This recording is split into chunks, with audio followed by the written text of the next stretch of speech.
The morning began like any other, quiet and unremarkable, with the city slowly waking under a pale gray sky. People moved through the streets with familiar urgency, eyes fixed ahead, minds crowded with plans, worries, and deadlines. Among them was Daniel, a man in his early 30s, walking the same route he had taken every weekday for years. He wore a simple jacket, carried a worn backpack, and blended perfectly into the rhythm of the crowd. No one noticed him, and he noticed almost no one in return. Daniel's life was not bad, but it felt unfinished. He worked a modest job at a small printing office, paid his bills on time, and returned each evening to a quiet apartment. The silence there was heavy, filled with thoughts he tried to ignore. Somewhere deep inside, he felt that life was supposed to be more than repeating the same day again and again. But he had no idea how to change it. As he passed the old bus stop near the corner bakery, something caught his attention. A woman sat on the cold bench, holding a small child close to her chest. The child's jacket was thin, clearly not enough for the winter air, and the woman's eyes were tired in a way Daniel recognized too well. People walked past them without slowing, without looking. Daniel did the same at first, taking 2 steps forward before stopping. He told himself he was already late. He told himself it wasn't his problem. He told himself that stopping wouldn't change anything. Yet his feet refused to move. He turned back, feeling awkward, unsure, and a little embarrassed by his own hesitation. "Are you okay?" he asked softly. The woman looked up, surprised, as if she had forgotten how it felt to be addressed directly. For a moment, she didn't answer. Then she nodded, though her eyes told a different story. "We're fine," she said, her voice quiet and strained. Daniel glanced at the child, whose cheeks were red from the cold. He reached into his pocket and felt the folded bills he had set aside for lunch. It wasn't much, but it was something. Without overthinking, he held the money out to her. "Please," he said, "for food, or whatever you need." The woman stared at his hand, then at his face. Her eyes filled with tears she tried quickly to hide. "Thank you," she whispered, taking the money carefully, as if afraid it might disappear. "You have no idea what this means." Daniel nodded, unsure of what else to say. He gave a small smile, turned around, and continued walking toward his office.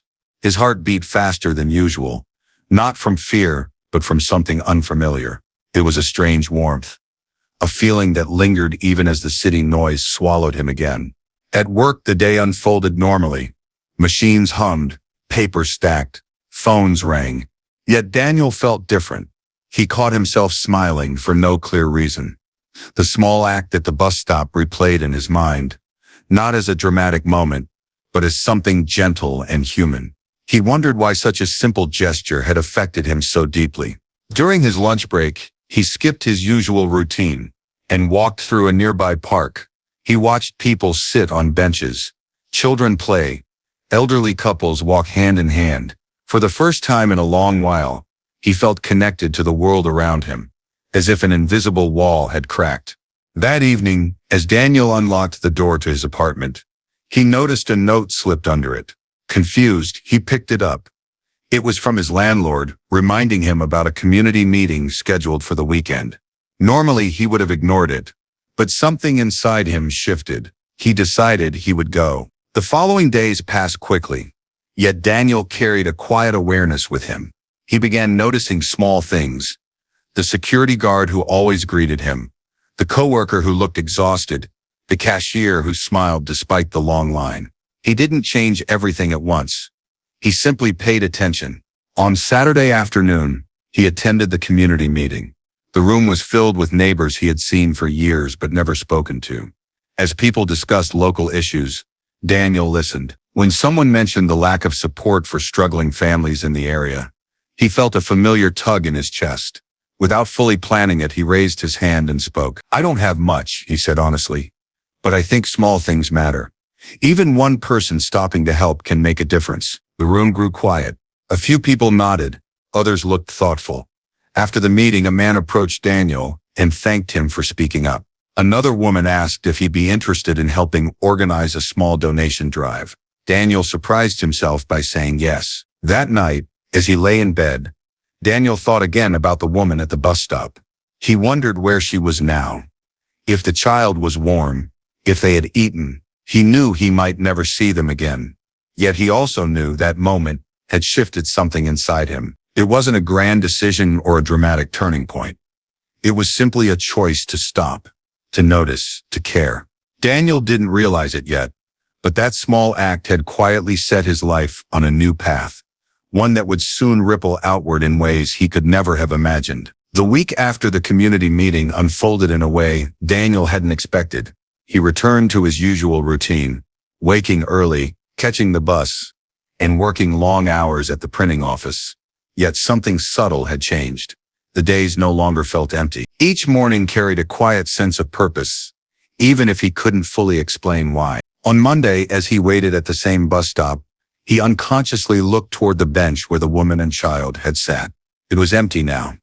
The cold wind moved a discarded paper cup across the pavement. Daniel felt a small ache of disappointment, mixed with relief. He hoped they were somewhere safer, somewhere warmer. He stood there longer than usual, lost in thought, until the bus arrived. At the office, the atmosphere felt heavier than normal. Orders were piling up, deadlines were tight, and everyone seemed on edge. Daniel noticed his coworker, Mark, rubbing his temples repeatedly. Mark was usually talkative, always joking to lighten the mood. But today he was silent. During a short break, Daniel found himself walking over. "Long day already?" Daniel asked. Mark looked up surprised, then let out a tired laugh. "Feels like it never ends," he said. After a pause, he added, "My dad's been sick, hospital bills, stress. It's a lot." Daniel listened. He didn't offer advice or solutions. He simply stayed there, giving Mark space to speak. When the break ended, Mark thanked him quietly.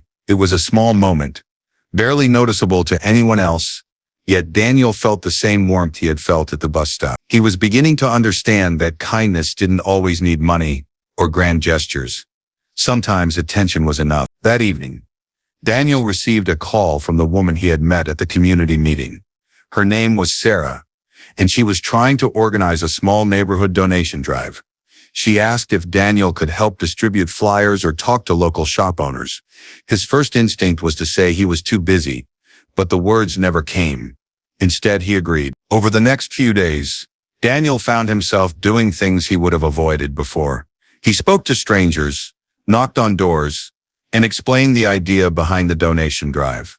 Not everyone was interested. Some people were polite but distant, others clearly annoyed. A few, however, listened carefully and offered support.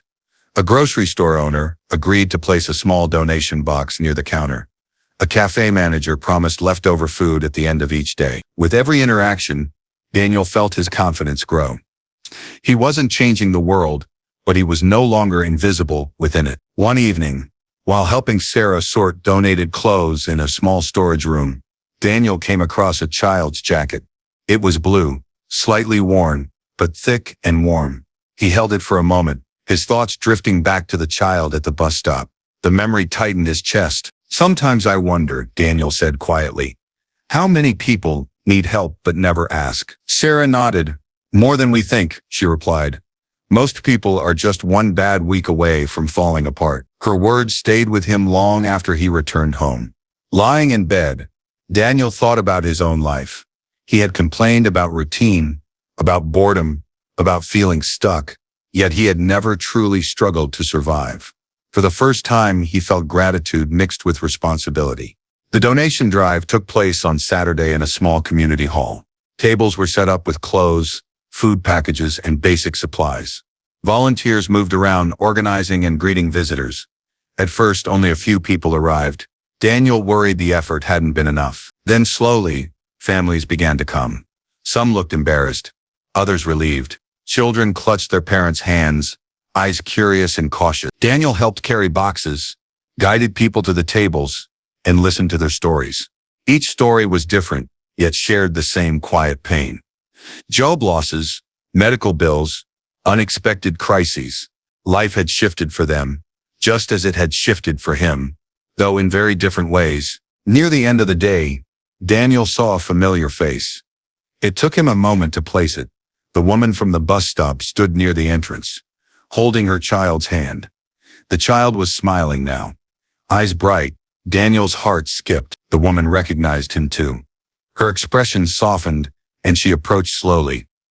"I was hoping I'd see you again," she said. They spoke briefly. Her name was Maria. She explained that the money Daniel had given her that morning had helped her buy food and take her child to a shelter. From there, she had been connected to local support services. She gestured around the room. "Someone at the shelter told me about this place." Daniel felt overwhelmed.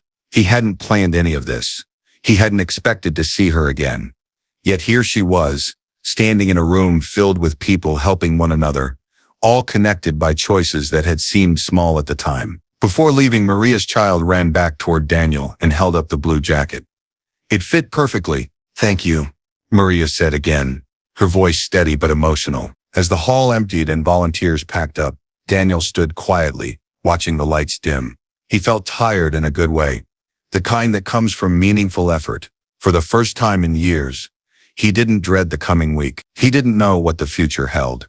He didn't know how far these changes would go. But he understood one thing clearly now.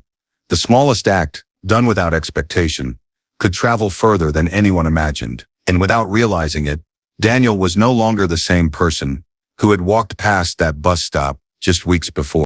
The days after the donation drive felt strangely quiet, yet full at the same time. Daniel returned to his routine, but it no longer felt like a loop with no end. Each morning he woke with a sense that something awaited him, even if he didn't know what it was yet. At the printing office, changes were subtle but real. Mark seemed lighter, more talkative again. One afternoon, he brought coffee for both of them and said, almost casually, "You know, talking that day helped more than you think." Daniel smiled, realizing how little effort it had taken to simply listen. Word about the donation drive spread through the neighborhood. A few people Daniel had met during flyer distribution stopped him on the street to ask when the next one would be. Others offered help, storage space, transportation, even time. Daniel hadn't expected this kind of response. He had assumed kindness was rare, something you had to search for. Now he saw it everywhere, waiting for an invitation. One evening, Sarah called again. This time, she sounded excited. A local school wanted to partner with them for a weekly meal program. They needed volunteers to help organize and distribute food. Daniel hesitated only briefly before agreeing. His evenings were no longer empty. They were becoming meaningful. The first night of the meal program was chaotic. Volunteers moved around with nervous energy, unsure of their roles. Boxes arrived late, labels were missing, and the line of families outside grew longer. Daniel felt panic rising in his chest. For a moment, he wondered if he had taken on more than he could handle. Then he remembered the bus stop, the stillness of that moment, the simple choice to stop instead of walking away. He took a deep breath and started helping wherever he could, carrying boxes, calming frustrated volunteers, smiling at families as they entered. Slowly, order replaced confusion. As the night went on, Daniel found himself talking to people he would never have met before. A father who worked 2 jobs, but still couldn't keep up with rent. A grandmother raising her grandchildren. A teenage boy, quietly slipping extra bread into his bag for his younger siblings. Each story stayed with him, adding weight and depth to his understanding of the world. Later that night, as volunteers cleaned up, Daniel stepped outside for air. The school playground was empty, lit by a single flickering streetlight. He stood there, listening to distant city sounds, feeling both small and deeply connected. For the first time, he allowed himself to imagine a future that wasn't defined by fear or routine. A few days later, Daniel received an unexpected email from his workplace. The company was downsizing. Several positions would be eliminated within the month. His name wasn't on the list, at least not yet, but the uncertainty shook him. Old anxiety returned, whispering familiar doubts. That evening, Daniel skipped dinner and went for a long walk. The streets felt colder, darker. He questioned everything. Was he being irresponsible? Giving his time and energy away when his own life wasn't secure? The thought lingered, heavy and uncomfortable. As he walked past a small cafe, he noticed a handwritten sign in the window. Free tea for anyone who needs it. Inside, he saw the same cafe owner who had supported the donation drive, calmly pouring cups for a few tired-looking customers. Daniel stood there, watching. The owner caught his eye and nodded, as if to say, "You're not alone." Something settled inside Daniel. He realized kindness wasn't a transaction. It didn't guarantee safety or success, but it created connection. And connection, he was learning, had its own kind of strength. The following weekend, Daniel helped organize a meeting with volunteers to discuss long-term plans. The group was small but committed. Ideas were shared, debated, refined. No one claimed to have all the answers, but everyone cared. Daniel found himself speaking with confidence he didn't recognize. He wasn't leading, he was contributing. Later that night, alone in his apartment, Daniel sat by the window and looked out at the city lights. He thought about the man he had been just weeks ago.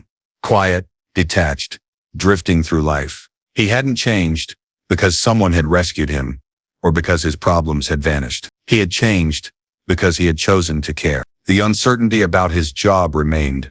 The future was still unclear, but Daniel no longer felt powerless.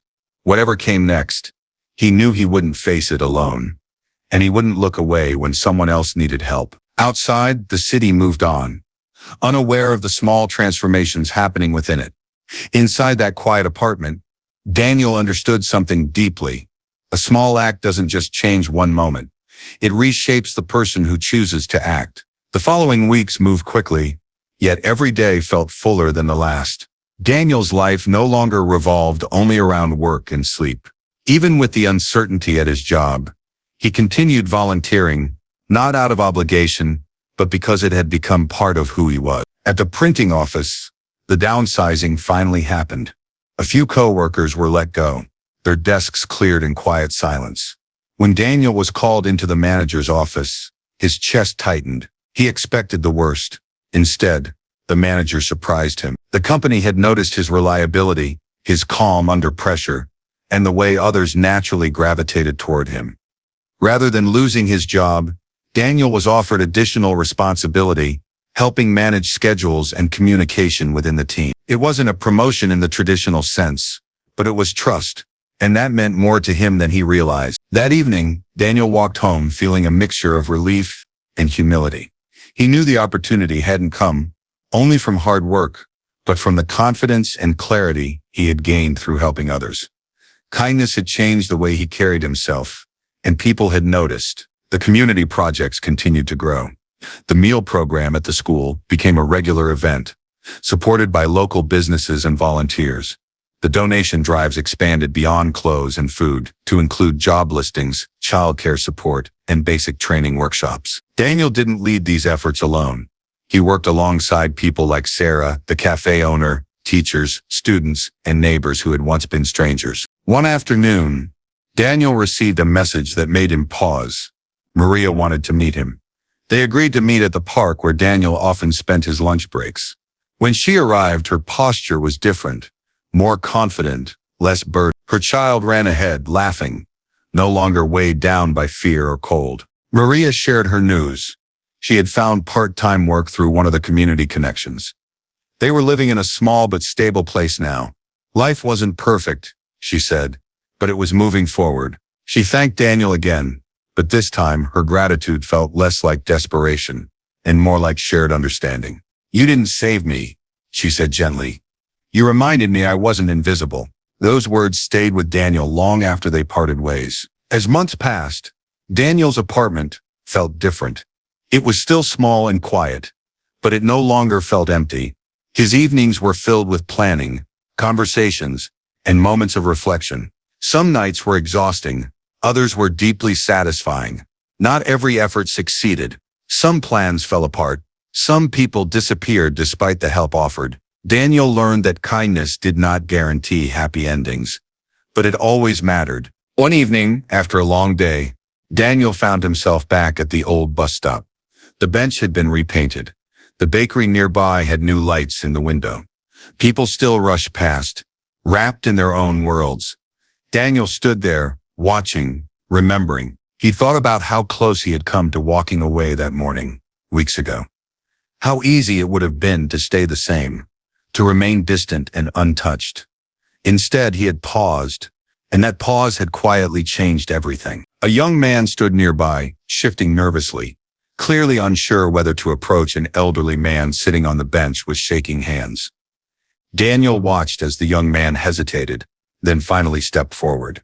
Daniel smiled softly, recognizing the moment. He turned and continued walking, not because the story was over, but because it no longer belonged only to him. The city lights flickered on as night fell, illuminating countless small moments, most unseen, most uncelebrated. Yet within those moments lived the power to reshape lives.